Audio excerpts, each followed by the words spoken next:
You ever killed anyone, Doc?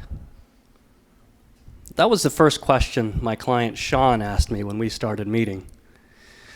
To this day, I'm still not quite clear if he really expected me to give any answer other than the one I gave, but either way, he grabbed my full attention very quickly. Picture this very intimidating interaction. Sean, a man in his mid-late 50s, about 6'4", built like a tank. When I shook his hand, it was like grabbing a piece of jerky. And here he was across from me, fresh out of graduate school at the time, slighter-framed Chinese guy, 5'7", 5'8" on a good day, but on this day feeling more like 5'1". And here he was asking me if I'd ever killed anyone. Now, one of the essential themes emphasized throughout graduate training in clinical psychology is that reality is subjective.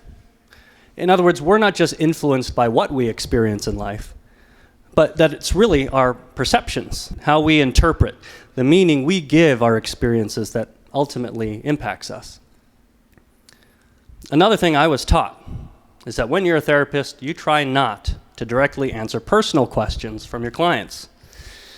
You want to try to subtly deflect it, have them reflect on the real meaning of the question about themselves, and somehow hope they keep talking without realizing you never actually answered them.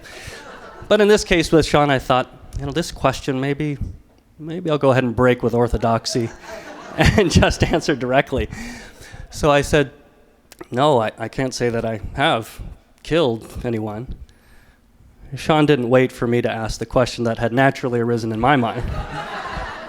He said, well, I have, Doc. And let me just tell you, I feel like such a piece of crap. Time to buckle up, I thought, feeling intrigued, but also a bit fearful about where we were headed. Sean and I began to meet weekly. He told me very fondly about his wife of 25 years, the company he'd worked with for almost as long. He had 2 grown sons who were doing quite well, getting their own careers off the ground. He also told me about his time in the Marine Corps.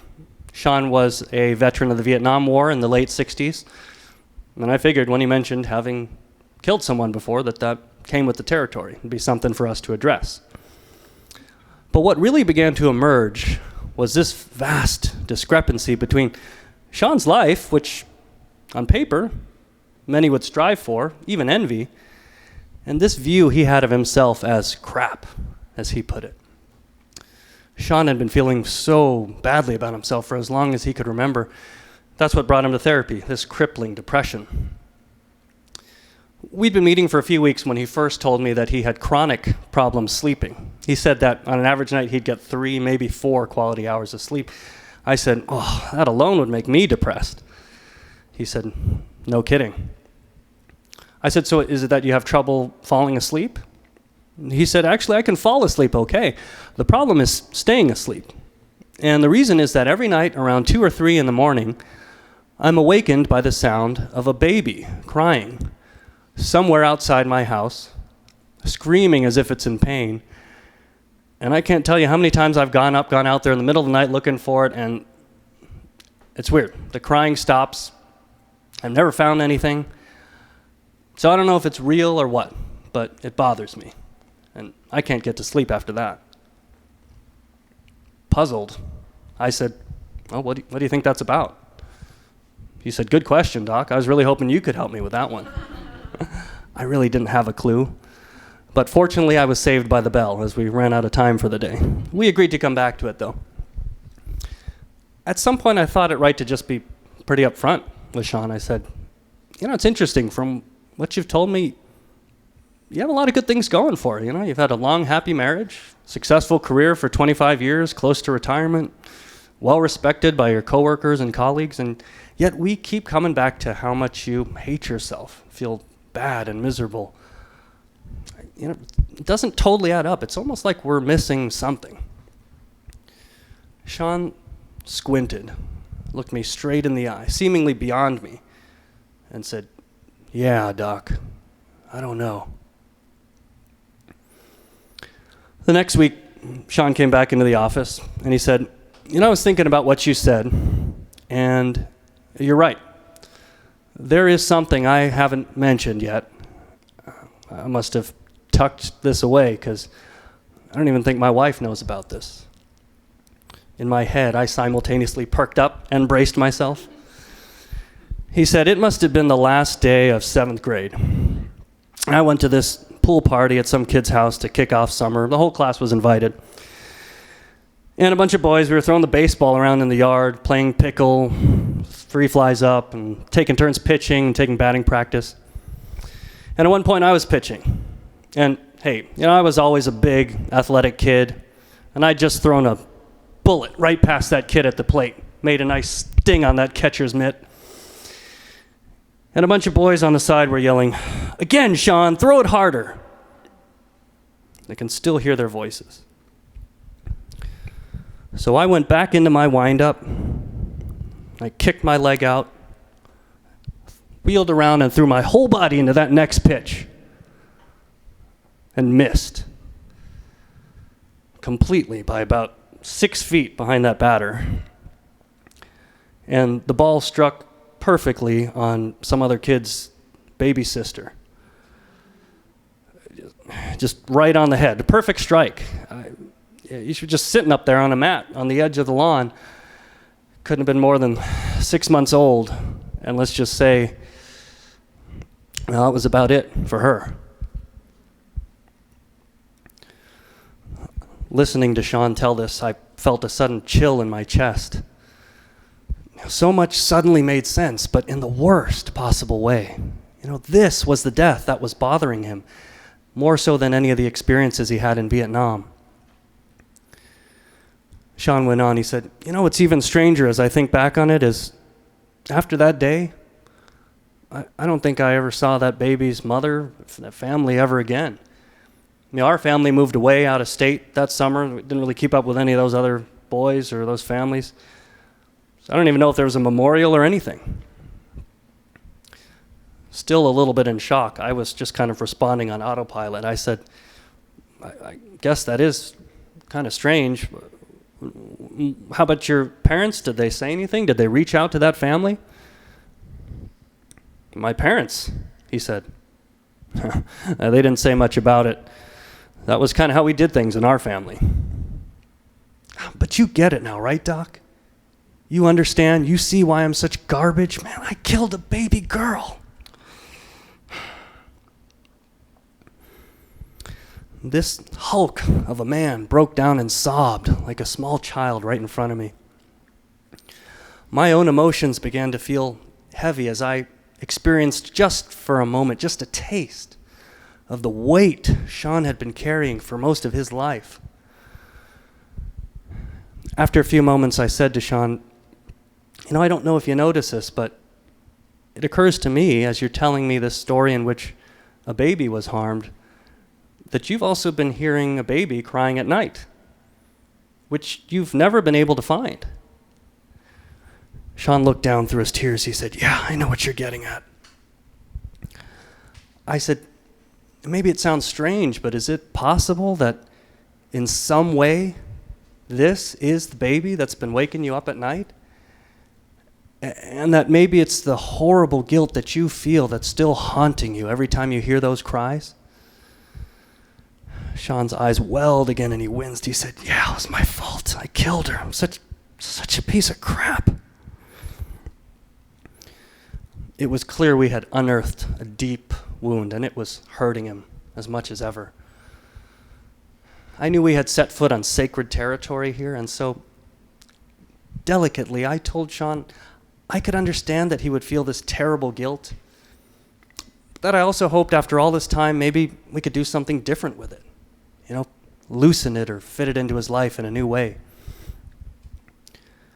So it occurred to me to try something, help him get a new perspective, an exercise we sometimes call a blame pie, where you have him draw a circle to represent a certain event in his life, and like a pie or pizza, we carve it up into certain sized slices for each person who may have played some role in why the event happened. So I said, "Sean, let's go back. Tell me how you got to this pool party to begin with." He thought for a second and said, "It's funny. Tell you the truth, I really wasn't particularly close with anyone who was going to be there. I think my mother just kind of dumped me there because she didn't know what else to do with me. That wasn't uncommon. I said, so would you say, in your mind, as you look at it now, that your mother has any responsibility, any role to play in what happened here? He said, well, yeah, because if she hadn't brought me there to begin with, I never would have thrown that pitch. Sean ended up giving his mother 10% responsibility for this tragedy. So I had him draw out, carving 10% of the pie, and wrote mother. I said, okay, so there were other people there, right? You talked about the other boys who were on the side. What were they doing? I mean, did they know what was going on? Could they have done anything to stop this? He thought again and said, that's interesting, because if I recall where some of them were yelling and the baby, yeah, I'm sure some of them must have seen her and known she was there, and I suppose somebody could have called time out or gone to get her mother. I said, so if they could have done something different to prevent this, we got to share some responsibility with them too, right? Right, he said. I would say they're 20% responsible, he said. So I had him carve out a slightly larger slice of the pie this time, 20% responsibility for the other boys. And now almost a third of the circle was filled. Then I said, Sean, you mentioned the baby's mother. Where was she when all this happened? He looked a bit stunned by the question, almost as if I'd just asked him what the capital of Antarctica was. And he squinted his eyes, and he said, all I remember is she came running out of the house, so I guess she was somewhere in the house.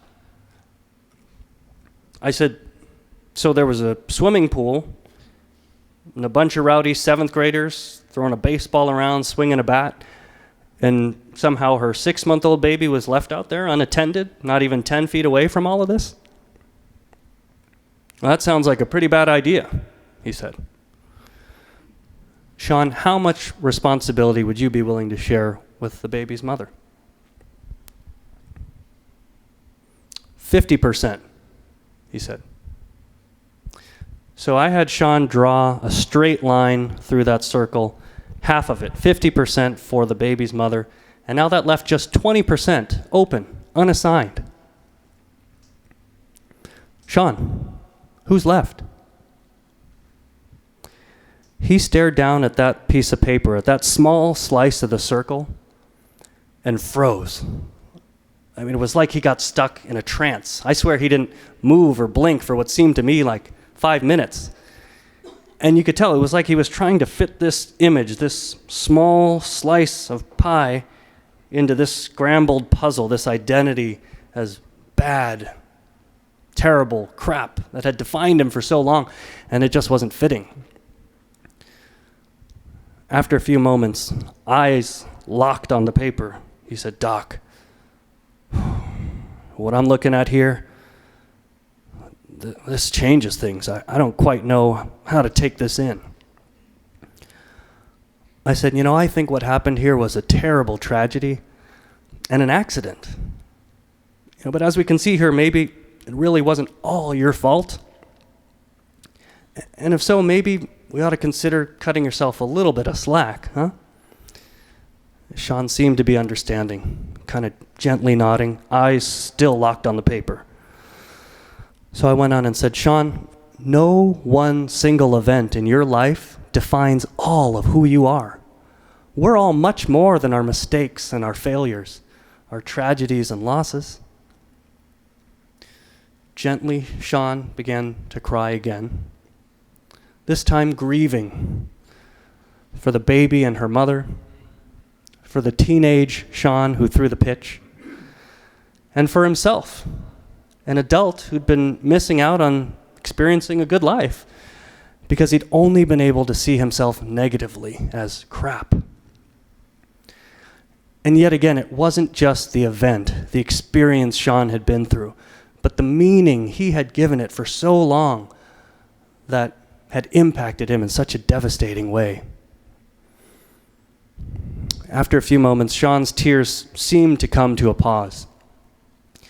I looked down at the paper with him and said, "Can we agree that maybe you've been a little too greedy with that pie?" Sean wiped away a tear and chuckled. He said, "That's too bad. I really do love a good pie."